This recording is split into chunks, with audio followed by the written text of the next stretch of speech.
ba mama bandiko ba buringo tout le monde vous landanga izali bongo femme nom isobe na sengi na bino nyoso tu na ngai moko bisu tu ensemble tous abonnés na IC News IC News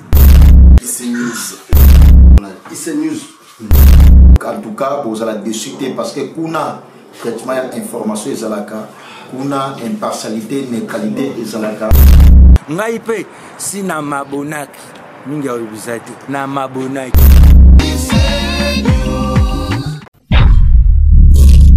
plus de 8000 morts. Plus de 8000 morts bakufi na Goma. Plus de 8000 morts bakufi na Goma. 30 ans et coquille, 30 ans il y a mort, 30 ans de massacres et d'humiliation et coquille. Nous devons ipso facto mettre fin à ça. Peuple o abosa na ka histoire na ye, eza peuple a okufa. To bosa na ka jamais histoire aka chamboka na biso. To yeba côté to uti avant tozo indépendance. M23 okota na ndako ya mbatu. Okomona bango babomi papa, babomi mama, babomi bana, bakufi. Si vous êtes congolais penza ya solo, okondima jamais makambo ekoleka na est. Okondima jamais ozo enrôlement na M23. Na ba jeune bakomi kokanga bango na kimakasi po bakende armée bakende M23. Soki oboyi babeti yo masasi olali ebembe. Vanité de vanité, matalatala batiaki likolo eziki. Moto abomba me aleki yo mayele. Moto abomba me aleki yo mayele.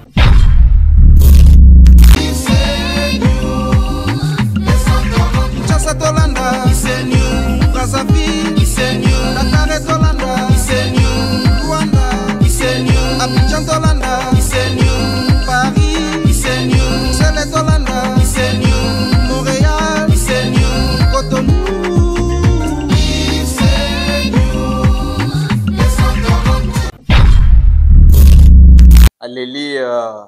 Alléluia, je pleure bandeko na biso nyonso oyo bandeko nyonso oyo bakufi na bitumba oyo po bayebisi ngai que plus de 8000 morts, plus de 8000 morts bakufi na Goma, plus de 8000 morts bakufi na Goma.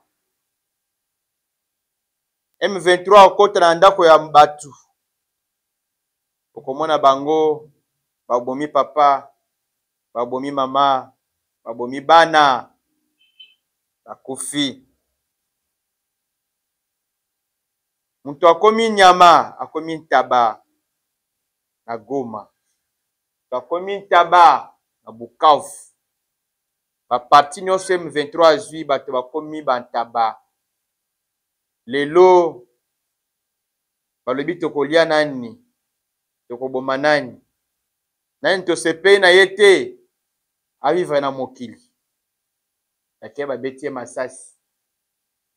Na ba jeune bakomi kokanga bango na kimakasi po bakende armée, bakende M23. Soki oboyi babeti yo masasi olali ebembe. Boyoka sikoyo makambo yango ndenge bandi kuna na est bandeko na ngai. Yango na bomoni na olela na kosala émission oyo na olela bandeko na ngai esala pasi. Soki oza congolais penza ya solo okondima jamais makambo ekoleka na est. Okondima jamais ozo enrôlement na M23. Au soutenir M23. Si vous êtes congolais à solo, au kondima kosala eloko yango te. Ebele, vous avez na poto, vous avez na kin, vous avez place tel, mais comme nano moni yango na misu na yote makambo eleka na est kuna. Yango na o s'encourager, o s'entêter, au lobby M23 comme à Kinshasa. chers frères, chers amis, vous devez changer votre comportement et votre façon de faire les choses. L'histoire ne vous interpelle pas. L'histoire de ce pays Congo ne vous interpelle pas. Peuple o abosanaka histoire na ye, eza peuple a okufa. To bosanaka jamais histoire akati ya mboka na biso. To yeba kote to uti avant tozo indépendance. Tozalaki ndenge nini? Tango tozo indépendance, tozalaki na Kasavubu ezalaki ndenge nini? Après Kasavubu Mobutu aye kozwa pouvoir. Mobutu azaka pouvoir na coup d'état. Asali coup d'état. Azui pouvoir. Mais pouvoir wana emema Congo na nini? Développement nini oyo Mobutu amemaka tango asalaka coup d'état? Parce que ya asalaka coup d'état na sens que ndenge na osala coup d'état boye na obenga na Kasavubu po aokamba bien te ba Congolais bazolala nzala, ba Congolais baozanga eloko ya kolia, baozanga misala, baza na courant te, mai te, banzele eza te. Ngai sikoyo nazozwa pouvoir wana pona pesa ba Congolais mai, na pesa courant nzela, na komisa Congo ekoma neti France, Belgique, États-Unis. Na tia ba condition nyonso ya bien Congolais alia quand même 5 fois par jour bandeko na ngai. Mais je peux vous dire une chose que na nyonso wana tango azwi pouvoir Congolais bayebi ko souffrir tomonaka yango te, mais tango asalaki ebele babetelaka ye maboko omoni ke ezongisaka mboka na biso sima na yango. Mobutu aye kokende musée alobi te je dois chasser le dictateur Mobutu. Azui manduki aye abengani Mobutu akei musée azui pouvoir de 97 ti 2021. Bandeko na ngai, qu'est-ce qui avait changé au Congo? Développement nini tozwaka na Congo? Et l'autre côté, c'est pour vous faire voir que Manduki échange mboka terre. Ce n'est pas dire que ce qu'on a pouvoir par Manduki ne changer mboka, non. Le problème du Congo est à Congolais. Nous devons commencer par le changement de mentalité. Si nous ne parvenons pas à changer la mentalité na biso, donc on va toujours subir la même sort, même difficulté. Donc on va subir la même difficulté quand on ne veut pas changer la mentalité. Lorsque nous disons que nous devons changer la mentalité, cela veut dire que tout le monde a une mentalité moko archaïque. La mentalité moko oh ya mabe ya kosala ke no po mboka etambola il faut yonde yo comme mokonzi. Tu veux toujours avoir le pouvoir. Tu veux toujours diriger. Ce n'est pas comme ça. N'appelle bien un exemple l'Afrique du Sud. Il paraîtrait opposition va manipuler bango et pas occidentaux. Pour pas tomber que le président na bango, mais opposition a boire que pour na intérêt ya mboka jamais to tomboke là, jamais to kozwa manduki pour na mboka na biso parce que biso to kufa mingi na ba famille na biso. Et opposition à ça dire que derrière le président de la République au hasard actuellement en Afrique du Sud. Mais pourquoi pas nous ici au Congo? Quand vous voyez, vous écoutez les propos, il y a des opposition, et il y a toujours des propositions, il y a séparation, il y a haine, il y a jalousie, des propos toujours mabé. Pourquoi? Parce que vous avez besoin d'avoir le pouvoir, parce que vous n'aimez pas tel qui soit au pouvoir. Congolais, pour la kambeto nini, olia kananzungu nini, Congolais. Pona nini biso toliana ko signer kaka bapa ya me ba kolombo tutinaka bango te. Botela siko lelo yo. Makambo ekoleka na kati ya mboka. Parce que on a un problème de l'unité. Le numéro 1 ya kati ya mboka Antoine Félix a sengi unité. Boya to vanda to sangana. To sala gouvernement d'union nationale. Parce que le gouvernement de la République parle du gouvernement d'un gouvernement d'union nationale. Tout le monde a même à l'époque de Mobutu. il y avait un gouvernement d'union nationale. Issu à dialogue. Tout le monde qui peut en 2016, il y avait aussi un gouvernement d'union nationale. Le gouvernement d'union nationale doit être mis en place. C'est pour chercher la paix, l'harmonie, la cohésion.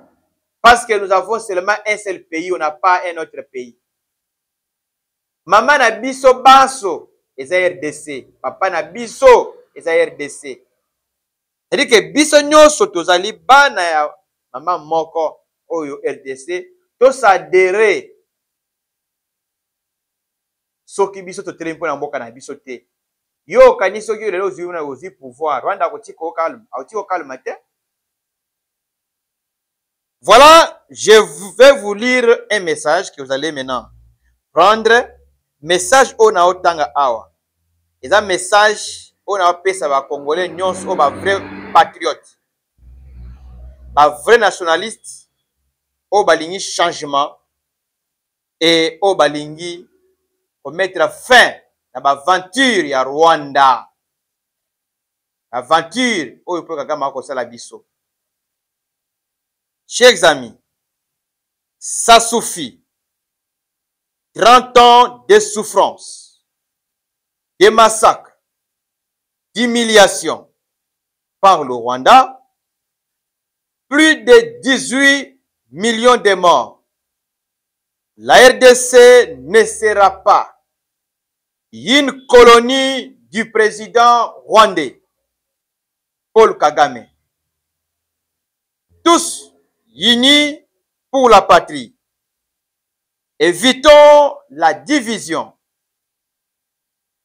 L'ennemi profite de notre division pour gagner du terrain.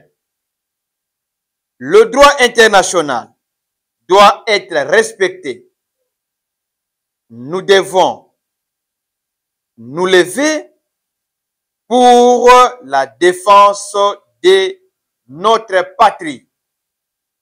30 ans et coquille. 30 ans suffit. Nous devons éviter la guerre. Nous devons éviter la guerre psychologique de l'ennemi.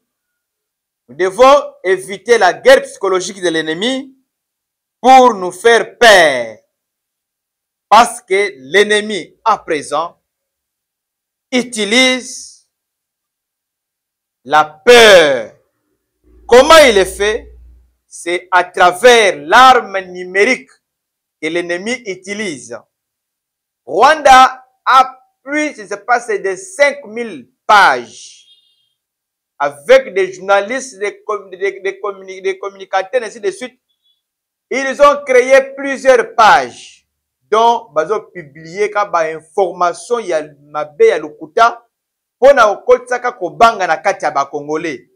Yango wana bandeko na ngai ba image nyonso bokobanda komonaka na TV na ba réseaux sociaux ba message moko ya kopesa bino bobangi bondima ya kayango te ezande batu wana ya ba Rwandais wana ba numérique na bango bazo utiliser bitumba bango ba utiliser manduki ba utiliser ba guerre na biso wana guerre numérique wana ndeto yoko benga awa la guerre psychologique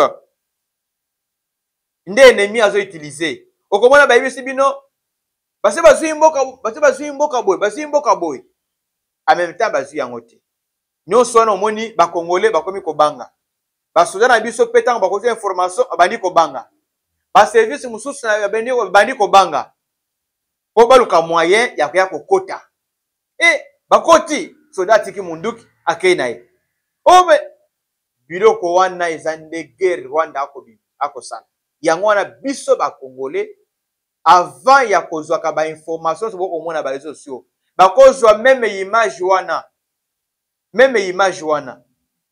ba pesa yango ba sensebele bazozwa tina ba image oyo ya kala même na époque ya musée tant musée azaki na armée tant musée ayi kokota bazwi ba image wana bakati balibino botela nani zani boy M23 akoti na mboka tel et nani boya kote na mboka tel ba image yaka.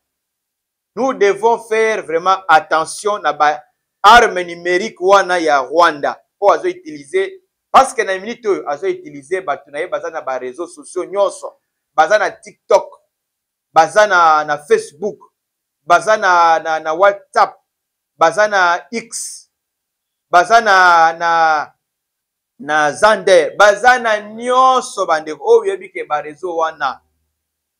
Voilà bandeko na ngai baza partout. C'est pour dire que ce qu'on moni image kozwa panique te ba koti bana non. Alors bako bangisa biso te ba bangisa pe congolais te.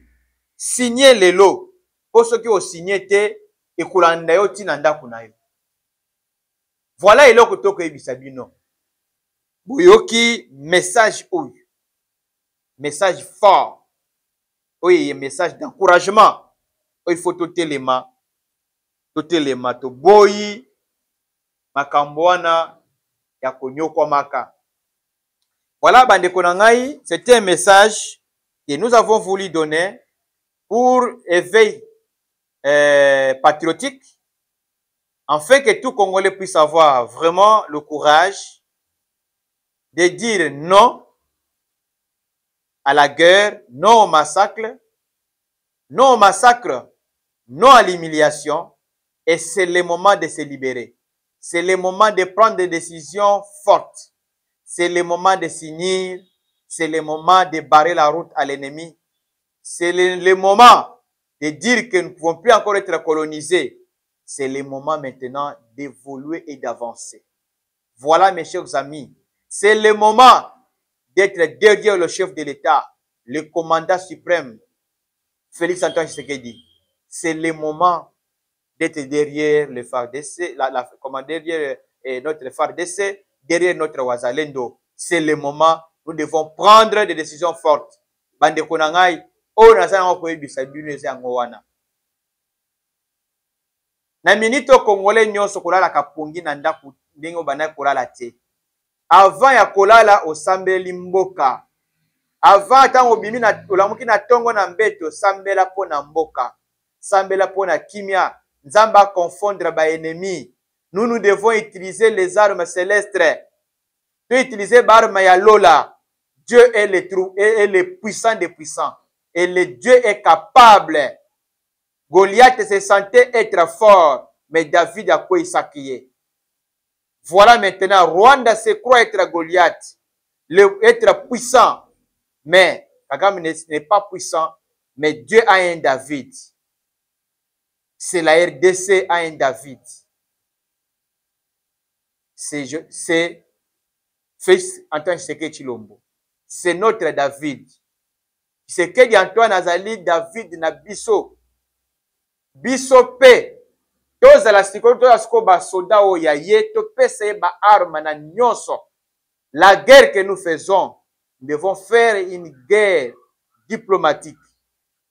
La guerre des armes et aussi guerre médiatique place de Tozali. Non seulement ça, une autre guerre, c'est la guerre spirituelle. Nous devons sacrer tout entre les mains de l'Éternel.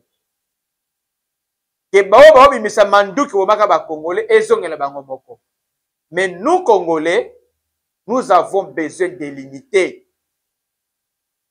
L'unité dans l'opposition, dans la société civile, dans le pouvoir, tous ensemble, même langage, de dire non à Kagame, non au massacre. Voilà. Et ça, message, il n'y a pas si Bandekonangaï na Zopé Sabino. Je sais que à travers caméra ou il y a ici New Télévision, je serai obligé, yako suka awa, mais na Zopé Sabino pe information ya mawa. Une fois na banaï koleka, on a kende kosala émission Bandekonangaï. Ezali mutuka moko na matete, précisément na Kwengede.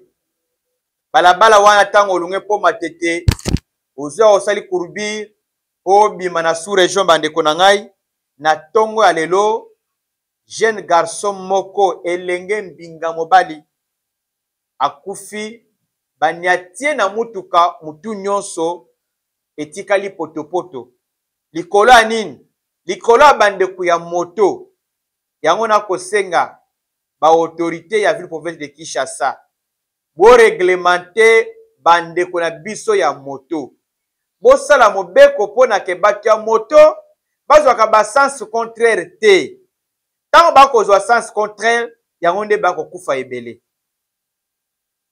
On a enterré beaucoup de personnes bakufa na likolo ya moto mpona nini bato ya moto barespectaka code de la route te. Ça cause un sérieux problème. Vous allez trouver mutu ya moto avant akumba moto. D'ailleurs, asa ameli diamba, ameli whisky, asa alangwe eza na ba drogue, aokumba moto. Mutu aokumba moto, même mineur, la loi interdit biloko wana. Mineur akoki jamais kozwa ba engagement ya ndenge wana. Un mineur azokumba moto, azomema bato. Mais les autorités provinciales bozotala yango. Quelqu'un azokumba moto, bomoni état na ye, omoni ki wakokumba komema bato te. C'est un voyou. Une personne komona basuki na ye, d'ailleurs mutu azokumba moto d'ailleurs aza trop sale. Ola vina moto azolumba sura ta maite. Ameli ba diamba banini. Est-ce que na ville province de Kinshasa ndenge to sabo, nous pouvons subir ba humiliation ndenge wana? Ça c'est la capitale. Je veux dire que j'ai chanté de Yako Bondela, le gouverneur de la ville province de Kinshasa, dans le sens que azwa ba responsabilité na ye. Ba responsabilité nini? Otia mibeko oyo et ko mettre fin na ba makambo wana ba chauffeur. Botala ndelo oyo ndeko wana esalemi ndenge nini bandeko na ngai. Keti moko euti kote ya nani ya pont e mata. Mutu ya moto azaki sima ya keti. Sikoyo keti wana ebana kokitisa mutu. Tango siko mutu ya moto aye atiki banda na ye komba mesa na bango bazaka toujours ka pressé a dévier siko akei banda mususu. Speaker bandeko na ngai speaker wana yeye tango yeye mutu ya moto azwi panique. Tango azwi panique na mutu azaki na sima ye pa azwi panique a sauter na moto. Tango mutu azaki sima a sauter akei kotutana na bordure mutu ekwei na mutu na ye ekwei na nzela makolo etikali kote ya piéton. Bandeko na nga speaker ye enyati garçon wana mutu mobimbete kaka ba poussière akufi. Bakangi même pas speaker en question. Tango bato balingi bakanga speaker abiki eza ngai mutu na bomiye te mais mutu abomiye ezali nde kechi. Comme ya bana kitana yo kechi nde bomi. Après sikoyo a profiter a kimi. Ba policier baye okanga siko mutu ya kechi. Bakena na ye bato bazalaki awa na matete lelo esalemi na matete na kenge de bandeko na ngai na tongo awa ba 9h awa bandeko na ngai ba 9h awa ba 9h10 awa esalemi awa ndenge na koyebisa bino boye bandeko makila banini nyonso nini ekumbeli mabe ya bato ya moto yango na kosenga ndeko na ngai Daniel Bumba à travers ministre ya intérieur provincial, à travers ministre ya transport ya ville province de Kinshasa bozwa ba mesure pona ko sécuriser bato ya moto. Ba moto ko limiter ata nombre. Ba moto l'équipe mingi. Batongo bazokumba moto. Ba osala même pas auto école. Il faut na mutu akumba moto otina ka bango l'état bo créer ata ba centre de formation ya recyclage. Ba kena na recyclage, bazui formation ndenge batambusaka moto na ba voie publique akolata ndenge nini pona ko éviter ba drogue. Bopesi bango ba carte wana ba document ya place basali ba formation. Ne bolancer bango na nzela. Bokomona ke biloko ekosalema te. Vous allez trouver les gens de moto, ils ont sens cynique, ils ne sont pas inquiétés. Ça cause un sérieux problème. Même aujourd'hui, moto, crime est belé. Les criminels commencent à utiliser moto. basali kola moto bazana manduki basali opération bayini bango na ba moto bakimi baso botala bato ya basak likola ba moto. Mais pourquoi pas gouverneur politique ya ça cause un peu mesure wana te bozwa mesure wana ekozala malamu ekosunga sécurité ya bato na kati ya ville ezakite ke mutu abimi bien bongo et pas mutu moko jamber azokumba moto telanja ko mis et puis yemoko mutu ya moto wana ai asote akimi asondoli moto akimi mutu ya mutu ka speaker akimi et ebembetikali ndenge wana. Voilà bandeko na ngai ko na loba pona lelo na kati na pesi binombote mais na sengi unité biso tozala yini to éviter ba bloc ba séparation mais toloba 30 ans ekoki 30 ans ya mort 30 ans de massacre d'humiliation ekoki nous devons ipso facto mettre fin à ça. Voilà bandeko biso toza na kimia mais to dénoncer munguna place azali et to mettre fin na munguna to empêcher ye pour que akima mboka na biso. Ce n'est pas l'Est qui est attaqué, c'est la RDC qui est attaqué. Voilà, merci na pesi nomboti.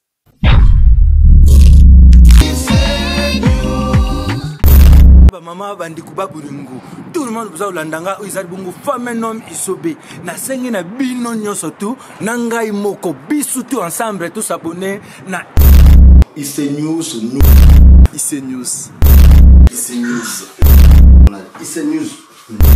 En tout cas vous allez discuter parce que kuna traitement information ezalaka kuna impartialité neutralité ezalaka ngai pe sina mabonaki mingi ya ubizati na mabonaki.